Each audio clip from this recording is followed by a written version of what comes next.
नमस्कार, update news 24/7 में जमशेदपुर की खबरों के साथ आप सभी का स्वागत है। केंद्र सरकार के इशारे पर कांग्रेस के अकाउंट को फ्रीज करने के मामले में जमशेदपुर पश्चिमी के विधायक स्वास्थ्य मंत्री बन्ना गुप्ता ने रविवार को बिष्टपुर के तिलक पुस्तकालय में प्रेस कॉन्फ्रेंस कर केंद्र सरकार पर जमकर निशाना साधा। उन्होंने कहा कि कांग्रेस के अकाउंट को फ्रीज कर केंद्र सरकार चाहती है कि निष्पक्ष चुनाव न हो या देश की राजनीति पर एकाधिकार करना चाहती है, इसीलिए कांग्रेस के बैंक अकाउंट को फ्रीज किया गया है। उन्होंने सवाल उठाया कि अगर 14,40,000 रुपये के टैक्स का मामला है तो इतनी ही रकम फ्रीज करनी चाहिए, लेकिन केंद्र सरकार ने 285 करोड़ रुपए फ्रीज कर दिए हैं। उन्होंने कहा केंद्र सरकार नहीं चाहती कि भाजपा के सामने कोई पार्टी खड़ी हो, एक तरफा ही वह जीत हासिल कर लें, इसलिए केंद्र सरकार ने एजेंसियों का इस्तेमाल कर विपक्षी पार्टियों को परेशान किया है। उन्होंने कहा कि भाजपा स्वच्छ और भ्रष्टाचारी विरोधी होने का दावा करती है तो यह बताएं कि उसे इलेक्ट्रॉन बॉन्ड के तौर पर 8,225 करोड़ रुपए किसने दिए, यह रकम कहां से आई, इसकी आमदनी क्या है, उन्हें आयकर भरा या नहीं, इसकी भी जांच होनी चाहिए। आइए जानते हैं बन्ना गुप्ता जी से संदर्भ में और अधिक विस्तार से।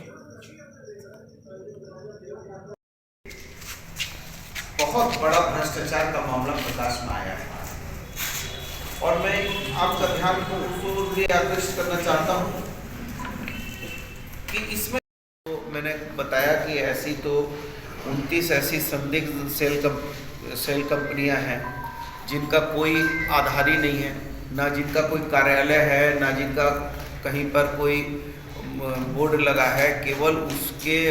फर्जी तरीके से सेल कंपनियां खड़ी करी गई हैं और उन सेल कंपनियों के माध्यम से बड़ा जो है इलेक्ट्रॉन बॉन्ड खरीदा गया है। तो आखिर किसने पैसा दिया, क्यों दिया, किस परिप्रेक्ष्य में दिया, जिस व्यक्ति को कितना मुनाफा हुआ, उसका कितना आय है, कितना उसने रिटर्न भरा है, और क्या ऐसी परिस्थितियां पैदा हो गई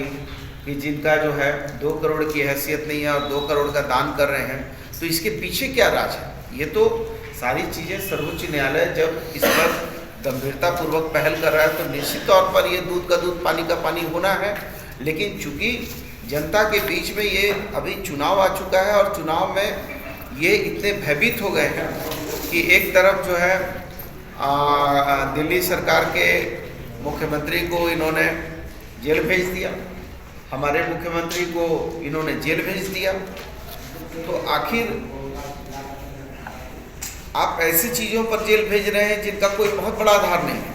लेकिन जिस चीज़ों पर 60% आपने इलेक्ट्रल बॉन्ड को आपने अपने पक्ष पर किया है, तो वो पक्ष में करने के पीछे का क्या आर्थिक पहलू है। गुरु शिबू सोरेन झारखंड के महानायक रहे हैं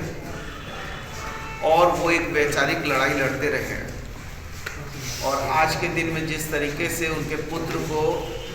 अनावश्यक रूप से अपमानित प्रताड़ित करते हुए सलाखों के पीछे ले जाया गया है, लेकिन शेर को पिंजड़े में तो बंद कर दिया, लेकिन शेर ने दहाड़ना नहीं छोड़ा है और शेर दहाड़ रहा है और शेर की दहाड़ जो है वो उलगुलान की सुगबुगाहट है, इसलिए किसी के आने जाने से कोई बहुत बनता बिगड़ता नहीं। इसमें अभी आदर्श आचार संहिता लागू हो चुकी है और लोकतंत्र का सबसे बड़ा पर्व की शुरुआत हो चुकी है और लोकतंत्र का मतलब है जनता का जनता के लिए, जनता के द्वारा चुना हुआ शासक, जिसमें जनता निर्भीकता और निष्पक्षता से अपने मताधिकार का प्रयोग करती है और अपने मन मुताबिक देश की सरकार, राज्य की सरकार चुनने का काम करती है। लेकिन वर्तमान सरकार, भारतीय जनता पार्टी की सरकार ने वो सारे हथकंडे अपना लिए हैं कि किस तरीके से अपने विरोधी पक्ष को नस्त नाबूद करना है, अपमानित करना है, प्रताड़ित करना है, परेशान करना है, उसको विभिन्न प्रकार के संवैधानिक संस्थाओं से तंग तबाह करना है। और इसी की कड़ी में उन्होंने हमारे बैंक अकाउंट को भी फ्रीज कर दिया है। अब आप बताइए कि हमारा यदि बैंक अकाउंट फ्रीज कर दिया जाएगा और चुनाव आयोग ने एक तय समय सीमा की है और आय की भी सीमा तय कर दी है, खर्च की भी सीमा तय कर दी है, लेकिन हमारे पैसा को फ्रीज करने का क्या उद्देश्य है? यदि वहाँ 14,40,000 रुपया के करीब यदि टैक्स है तो आप 14,40,000 रुपया फ्रीज करेंगे, उसके लिए आप 285 करोड़ रुपया फ्रीज करके आप हमको निहत्था क्यों कर रहे हैं? इसका मतलब है कि ये एकाधिकार अधिपत्य कायम करना चाहते हैं, तानाशाही शासन करना चाहते हैं। ये चाहते हैं कि ऐसा व्यवस्था हो कि जिस व्यवस्था में ये जो है वाकओवर लेकर जीत हासिल करना चाहते हैं। लेकिन हम लोग राष्ट्रपिता महात्मा गांधी के वंशज हैं और हम न डरे हैं न डरेंगे। डट के मुकाबला किया था और डट के मुकाबला करेंगे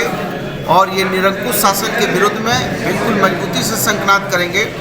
जुल्म तो जुल्म है, बढ़ता है तो मिट जाता है, खून तो खून है, टपकता है जम जाता है। तो ये जितना भी जुल्म करेंगे, हर जुल्म सितम का जवाब हम सत्याग्रह और न्याय और नीति से देंगे, अहिंसा से देंगे। और निश्चित तौर पर देश की जनता इनको समझ रही है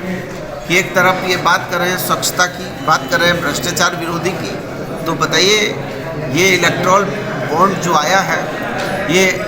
8,000 करोड़ से भी ज़्यादा, 8,225 करोड़ के आसपास इनको किन लोगों ने इनको पैसा, जिनकी हैसियत 2 करोड़ की नहीं है, 200 करोड़ का दान किया है। आखिर उसके पीछे क्या उद्देश्य है, उनको क्या नफ़ा हुआ है और कहाँ से उन्होंने ये 200 करोड़ रुपया लाया है। ये सारा जो है ब्लैक मनी को वाइट करने का एक सोचा समझा साजिश किया गया है और उस साजिश के तहत संवैधानिक संस्थाओं का गैर इस्तेमाल हुआ है और उसके इस्तेमाल बेजा इस्तेमाल से ये एक बड़ी व्यवस्था खड़ी की गई है। तो मैं इन चीज़ों को जनता के बीच में लाना चाहता हूँ, जनता को बताना चाहता हूँ